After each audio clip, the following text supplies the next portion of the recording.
Hello, my friends. I am Brian, and you are Chords and Notes Nation. Thank you so much for joining me once again today. We have another song from Mr. Sutej, or is it Sutej? Someone wrote me in a comment that it's pronounced Sutej. Um, Sutej Singh, if that's correct. Otherwise, I've been pronouncing it Sutej Singh.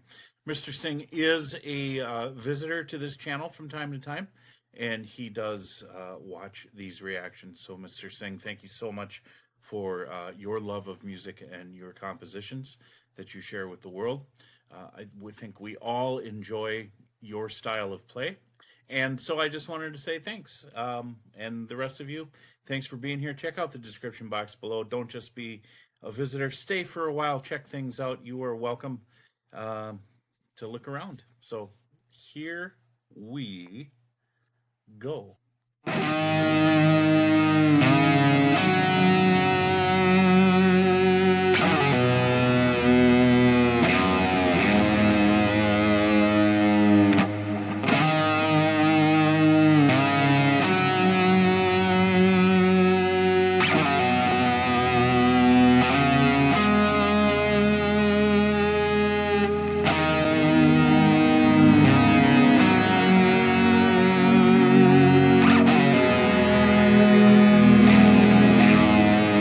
was nice.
All right, I'll take it. That was short, sweet, really just nice. Well done. Um, I like these kind of compositions because they're a really good opportunity to just sort of watch how things slowly develop.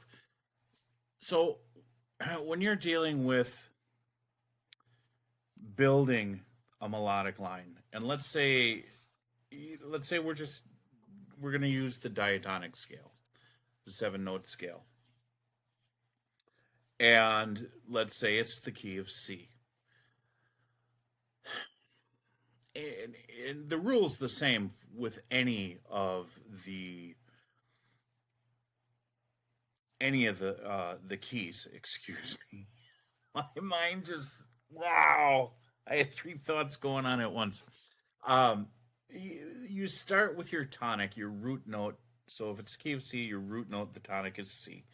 You go to the fifth of that scale, which is G. That's going to create the most tension away from the root, and then everything resolves back to the C. That's what the human ear wants to hear. We want to hear that resolution. We don't want to hear things just sort of stopping and hanging out there. If you start a song in a key, you want to end it in the same key. Now, you don't have to. There are plenty of compositions out there where You know, they end phrasings, they end the song with some suspense. Maybe they end it on the fourth or the fifth of the key, that sort of thing. But typically, a song, you want it to resolve. It's kind of like finishing a book, and you close the book. You don't want to have like, where's the missing page, and you know, oh my God, I went through all of this for what? That's the best way I can describe it. Now, when you're building that melodic line, much like he was, um, you can take your time getting to these landmark notes within a scale. And what you do with those in between notes, you have so many things to choose from. And he was using his tremolo bar just a little bit to give it some vibrato. Nice, slow approach. He's, you know, doesn't have to use 64th notes. Um, and then as you're building, you, the ear wants to go to that next note, that next, you know, point of tension. So from, you know, from the first to the fifth, but you can meander to get there. You don't have to go directly to it. You don't have to use one note in between. You can go beyond it and come back and sort of tease it. You know what I'm saying? There's so many different things, but you don't want to meander so much that you start to lose the audience. So you create these musical phrases that if you put a couple phrases together, you have a musical sentence. But that sentence should always end with, you know, a period, an exclamation mark, a question mark, something. There needs to be something that ends that sentence. Okay, and then you move on to the next sentence, and oftentimes it's a repeat. But then at the end of that second sentence, maybe it ends a little bit differently. So your first sentence ended with a period, which could have been like maybe the, you know, an A, the sixth of the key, and then that resolves back to the one. You start to repeat the same phrase, and then you get to the ending of that second sentence, and maybe that ends on the G, the fifth of the key. You know, there's so many different types of things you can do. So Mr. Singh was really good at showing us this slow developing approach, and sort of he brought everything into resolution. He resolved everything, but he took his time in those short couple of minutes to sort of really just explore that space between notes. What can I do? What, you know, and but it also has to serve the purpose of the song. You don't just throw things in there to throw things in there, unless you're like a shock rock band or something. When you're working with purposeful movement with anything in life, there has to be intent.